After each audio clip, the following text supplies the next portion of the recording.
Bonjour. Excuse-moi. Salut, Jean-François. Salut. Bonjour. Jean-François. Bonjour. Salut Mathieu. Enchanté. Nicolas.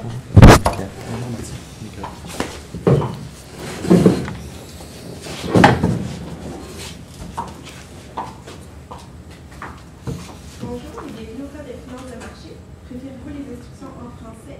Do you prefer instruction in English? En français. Donc, chaque équipe dispose de 20 minutes afin de présenter son cas au juge. J'afficherai un carton pour indiquer les 10, 5 et 2 dernières minutes, ainsi que les 30 dernières secondes de la présentation.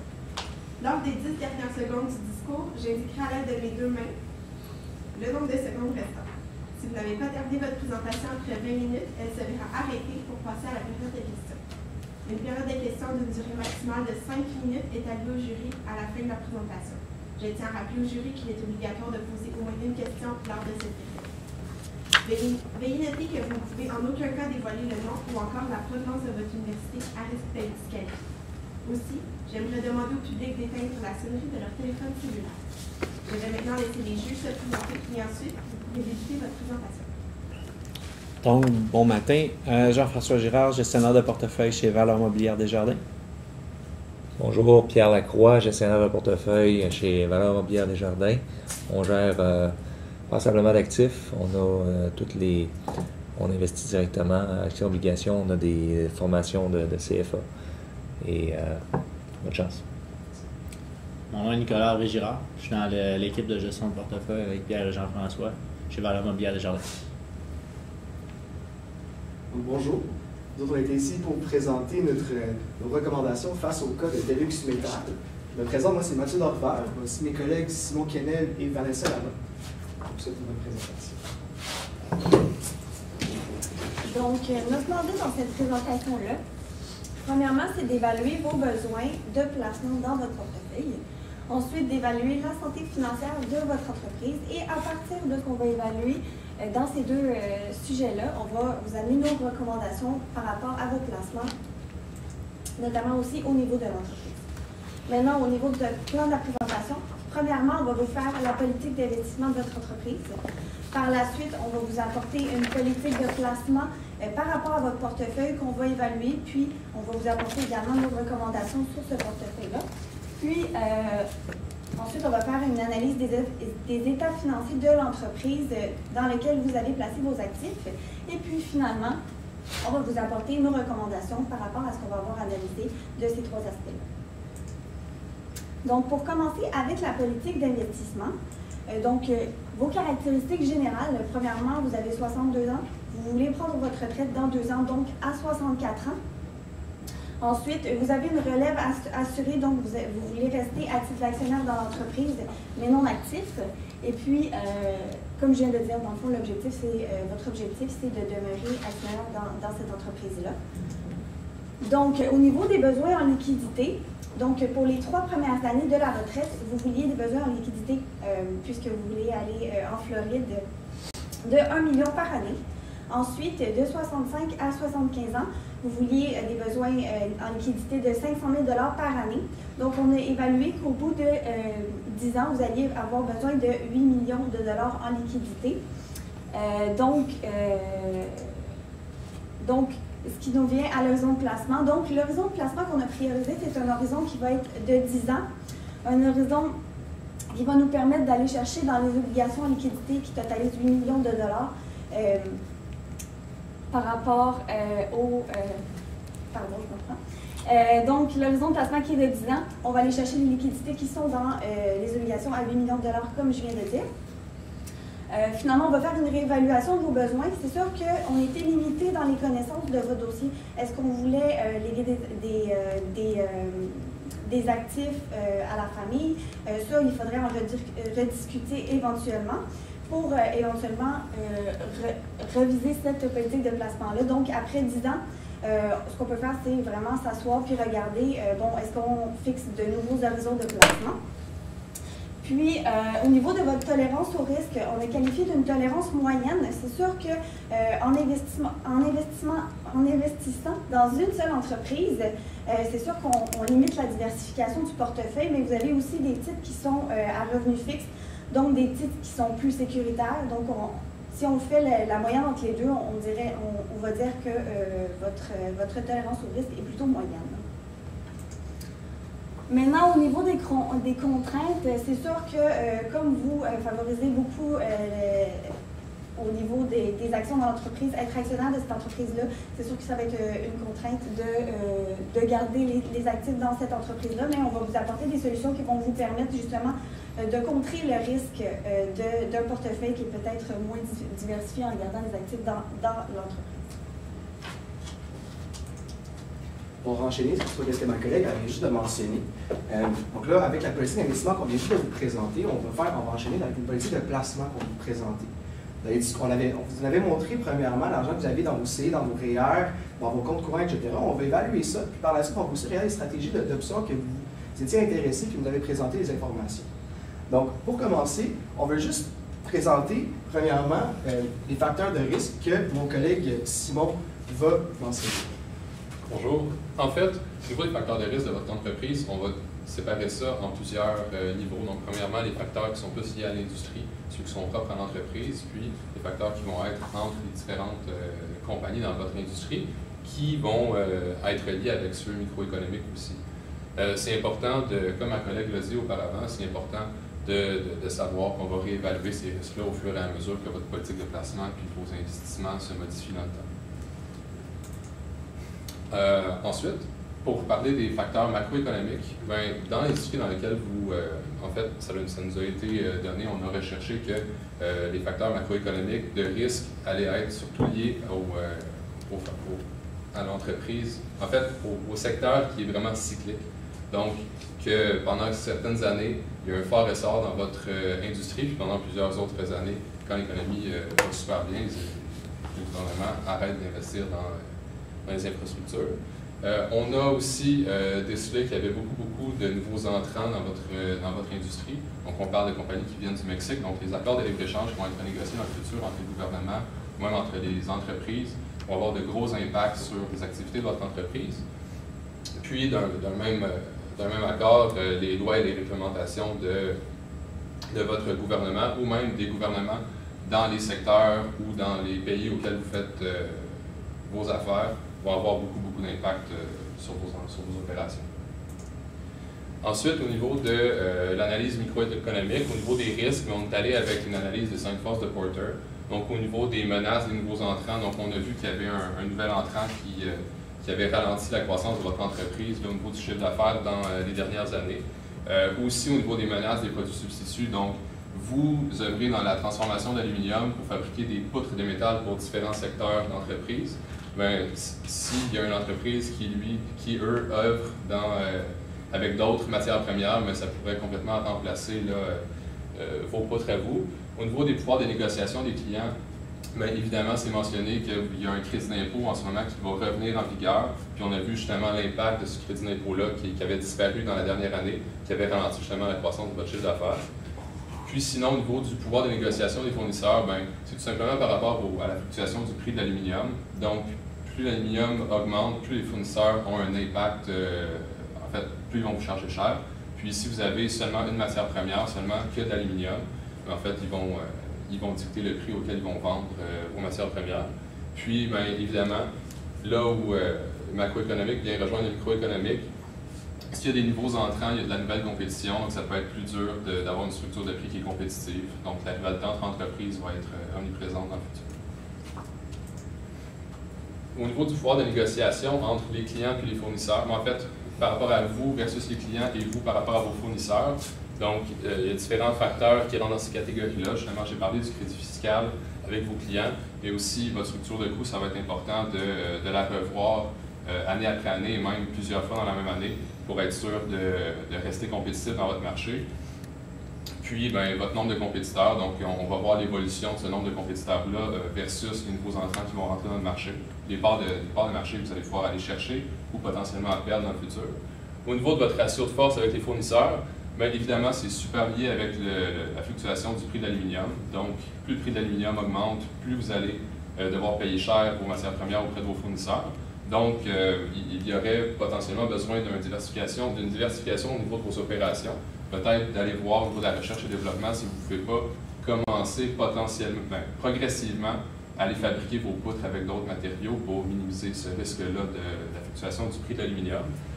Puis évidemment, si le ratio de force avec le fournisseur, on veut le descendre, il faudrait aller chercher plusieurs fournisseurs, comme ça on pourrait entre-échanger entre ces fournisseurs. Au niveau des menaces vers l'entreprise, évidemment que ça revient encore. Les accords de libre-échange vont, comme votre principal compétiteur qui vient de rentrer dans le marché, c'est une grosse compagnie mexicaine.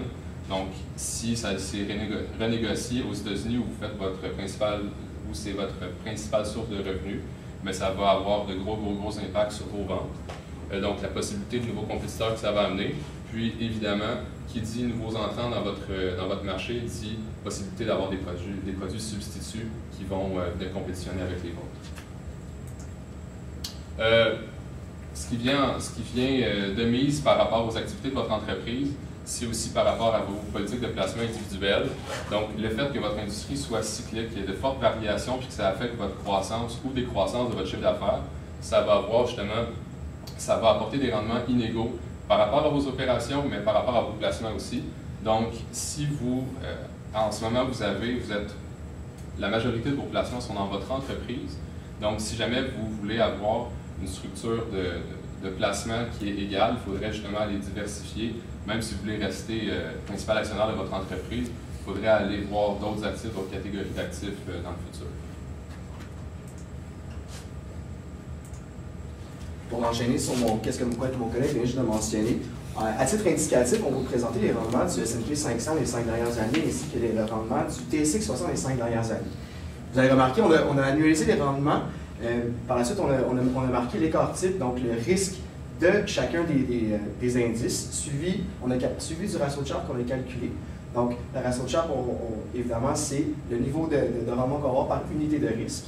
Le taux sans risque qu'on a utilisé pour calculer le ratio de Sharpe, c'est les obligations de 10 ans du Canada, qui, au 31 janvier 2018, était de 2,3 %. Donc, en ce moment, comme vous pouvez remarquer, au niveau du S&P 500, il y avait 12,83 % de rendement. Un écart type de presque 12 % suivi d'un ratio de Sharpe de 0,88. Si on enchaîne sur le TSX 60, vous allez remarquer que, si vous pouvez enchaîner, le rendement annualisé est égal à 6 %. Le risque est sensiblement la même chose, puis le ratio de Sharpe est beaucoup plus faible. Puis en optimisant en créant un portefeuille avec les deux indices, puis en faisant l'optimisation, vous avez remarqué qu'on réussit à avoir un ratio de Sharpe de 0,93 %. C'est la dernière ligne en bas. Et puis, c'est ça qu'on veut aller chercher avec votre diversification.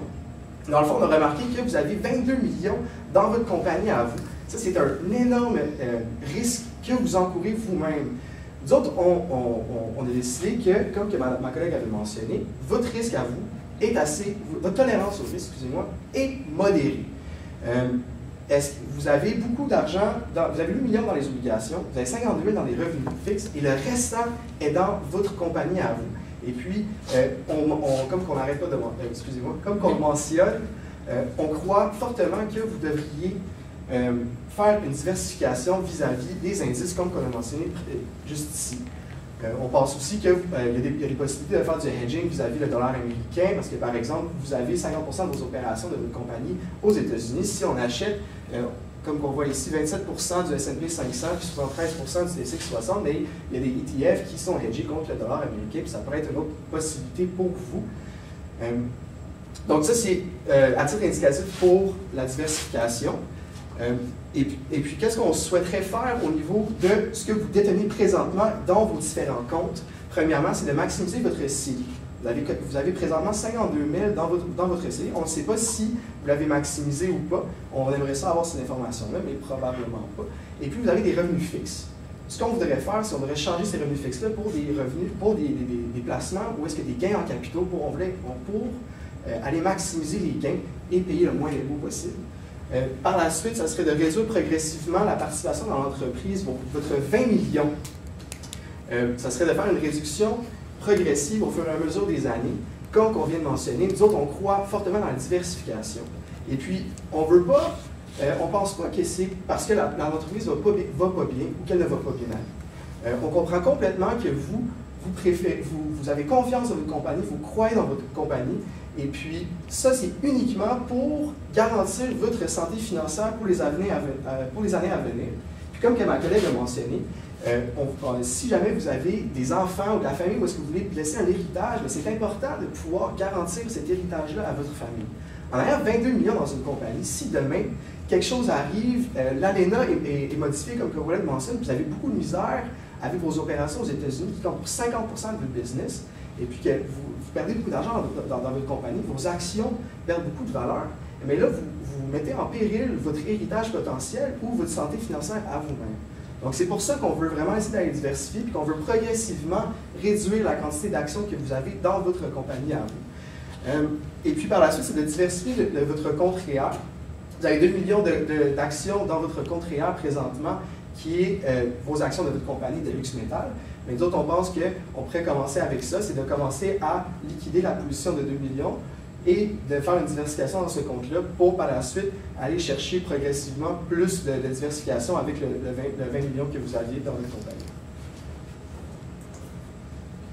Finalement, au niveau de la stratégie de couverture d'options, vous avez mentionné que vous voulez voir c'est quoi les différentes stratégies qu'on pourrait prendre, est-ce que ça serait viable pour vous et nous autres.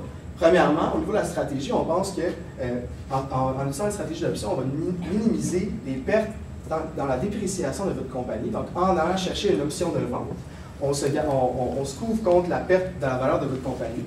Et puis, par la suite, c'est optimal pour vous. Optimal. C'est une stratégie pour vous, étant donné que vous avez une grande modération d'argent dans votre compagnie. Donc, comme j'ai mentionné, ce serait d'adopter une position courte.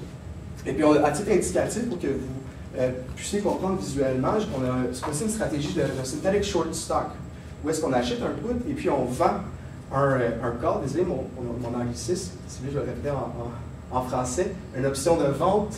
On achète une option de vente et puis on vend une option d'achat. Et puis avec un action et un synthetic short stock, on va arriver à neutraliser le risque, mais évidemment, on va se neutraliser contre le gain potentiel de la valeur de votre compagnie. Si on continue, vous allez voir qu'avec les données que vous avez mentionnées, présentement, la valeur de votre compagnie est à 7 $ l'action. Les options d'achat et les options de vente sont présentement à 7 $. Donc, en vendant une option d'achat et en achetant une option de vente, vous faites 6 sous de gain sur cette stratégie-là. Et puis, en même temps, vous neutralisez le risque de perte et le risque de gain potentiel. Donc, notre suggestion par rapport à ces stratégies-là, c'est on ne les recommanderait pas. Nous, on croit fortement dans la diversification et puis on pense que en utilisant une stratégie de couverture, ce que vous allez faire, c'est que vous allez renvoyer un signe à votre compagnie et à vos employés, aux dirigeants, comme quoi vous n'avez pas confiance dans la croissance de votre compagnie.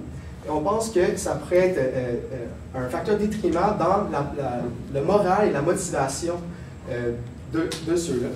Et puis, en faisant la diversification, on va aller chercher la même chose que qu'est-ce que le hedging va vous faire. On va essayer de neutraliser le risque le plus possible. Puis, en même temps, on va aller chercher des rendements dans d'autres secteurs, dans d'autres compagnies, lorsque votre compagnie, à vous, elle risque de perdre une valeur, comme que mon collègue a mentionné, lors des périodes cycliques, etc. Donc, c'est exactement comme que je viens de mentionner. Nous autres, on pense qu'en se couvrant, ce que vous allez faire, c'est que vous allez faire un signal de perte de confiance. Il va y avoir un signal de perte de confiance vis-à-vis de votre compagnie. Et puis, la diversification élimine le risque d'exposition que vous avez présentement. Donc, on pense que la diversification, ça va être un meilleur outil pour vous autres dans votre portefeuille. Donc, maintenant, si on regarde, on a fait l'analyse de plusieurs ratios financiers. Premièrement, le ratio de cours-en-compte. Donc, on peut voir que c'est sûr qu'en 2016, on a une petite perte de croissance au niveau du chiffre d'affaires, mais qu'après, la croissance remonte de plus belle, donc c'est une excellente nouvelle pour la santé financière de l'entreprise. Au niveau de la profitabilité, ça a été un petit peu moins bien en 2017, mais ça a remonté pour les prévisions par la suite. Les liquidités, donc le ratio de liquidité est en augmentation, donc c'est une très bonne nouvelle pour votre santé financière également. Au niveau du ratio d'endettement, c'est sûr que pour les prévisions, on a un ratio d'endettement qui qui est un petit peu moins bon, mais c'est très normal parce qu'on vous avez stipulé qu'il y a eu beaucoup d'investissements, puis que ça avait ralenti un petit peu la croissance de l'entreprise à cause des coûts que ça a engendré, ce qui explique pourquoi le ratio d'endettement est en prévision d'augmentation pour 2018 et 2019. Et finalement, le niveau de rendement sur capitaux propres est en excellente santé également, mais comme on a fait plusieurs investissements, on a une petite diminution en 2018, ce qui est explicable justement par la perte de croissance au niveau de la liquidité de l'entreprise. Maintenant, au niveau des modèles d'évaluation d'entreprise, celui pour lequel on opterait, ce serait vraiment le modèle d'actualisation des flux monétaires parce que c'est beaucoup plus adapté aux informations qu'on a sur l'entreprise et aux liquidités de votre entreprise également. Malheureusement, on n'a pas eu la chance de faire les calculs, mais on pourra calculer tout ça avec vous si vous souhaitez qu'on se rende compte justement aussi au préalable par la suite. Donc, on pourra rediscuter de tout ça. Donc, finalement, au niveau de nos recommandations, pour résumer tout ce qu'on a dit, on va avoir une meilleure définition de vos besoins, comme on a dit, au niveau de votre portefeuille. On va aller se diversifier davantage pour diminuer le risque. Comme on a dit, vous faites amplement confiance vous avez amplement confiance en votre entreprise et ce n'est pas pour ça qu'on veut aller diversifier, mais c'est vraiment au cas où il arriverait quelque chose, là, même si c'est un 5% de chance qu'il arrive quelque chose, on va éviter le risque qu'il y ait une catastrophe en diversifiant peu à peu les actifs de votre portefeuille. Finalement, c'est ça, au niveau de la politique d'investissement, on va définir les besoins, comme on a dit, selon l'horizon de placement que vous avez besoin, puis on pourra toujours rediscuter par la suite lors de notre rencontre pour vos besoins. Donc, on vous remercie, puis on est disponible pour répondre à vos questions. Merci. Une question au niveau de la répartition d'actifs, dans le processus de diversification, vous voyez ça comment? C'est quoi l'allocation d'actifs que je devrais avoir? Nous autres, ce qu'on croit, mais premièrement, on n'a pas assez d'informations pour bien se diriger au niveau de votre niveau de risque. On a supposé que vous avez un niveau de risque qui est assez modéré. Vous êtes aussi vis-à-vis de la retraite. Donc, on croit que peut-être un 50-50 en obligations et en actifs, comme qu'on avait démontré au niveau d'une optimisation de portefeuille vis-à-vis des indices boursiers dans des ETF, etc., ça serait la direction où est-ce qu'on voudrait aller avec votre argent. Vous parlez de se diversifier. Je pense que ce que j'ai compris, c'est que vous voulez graduellement sortir de luxe. Vous voulez vous exposer beaucoup au Canada, à ce que je comprends. L'international, est-ce que c'est quelque chose que vous avez investigué? Excusez-moi. En fait, oui, on veut sortir de la compagnie parce que c'est mentionné que M. Lapoutre voudrait prendre sa retraite prochainement. Donc, c'est pour minimiser son exposition à son ancienne compagnie. Puis, évidemment qu'on ne voudrait pas seulement rester au Canada. C'est un grand marché, vraiment aux autres pays dans le monde, en moyenne, mais on voudrait aussi diversifier ailleurs à l'international. Potentiellement pas, parce qu'on voit justement qu'il n'y a pas une grosse tolérance au risque, donc potentiellement pas dans les marchés émergents, mais certainement dans les grands marchés comme en Europe ou aux États-Unis. OK. Puis, croyez-vous qu'une personne, par exemple, vous êtes le conseiller financier de cette personne-là, est-ce que proche de la retraite comme ça, votre recommandation, c'est de sortir graduel ou c'est de tout simplement vendre la totalité de Deluxe Metal? Même si le client a un désir de rester dans Deluxe Metal, mais est-ce que c'est ça que vous conseillez? Bien, on voit comme le client a une énorme confiance en cette compagnie-là, c'est sûr que pour l'instant, on ne veut pas tout, comme dans un lot, sortir tous les actifs, parce que justement, on veut qu'ils voient que ça se diversifie tranquillement et qu'ils prennent confiance. Fait que c'est plus, je pense que c'est plus optimal pour le client vraiment d'y aller là, graduellement plutôt que d'une fois. Puis il n'y a rien qui empêche qu'on garde une certaine partie des actifs dans l'entreprise également, là, pas besoin de sortir complètement de l'entreprise, mais du moins aller diversifier pour aller chercher d'autres actifs que seulement cette entreprise. Merci. Merci. Merci beaucoup. Merci. Merci. Merci. Merci. Merci. Merci. Je me dépêche, il faut que j'aille à la chambre de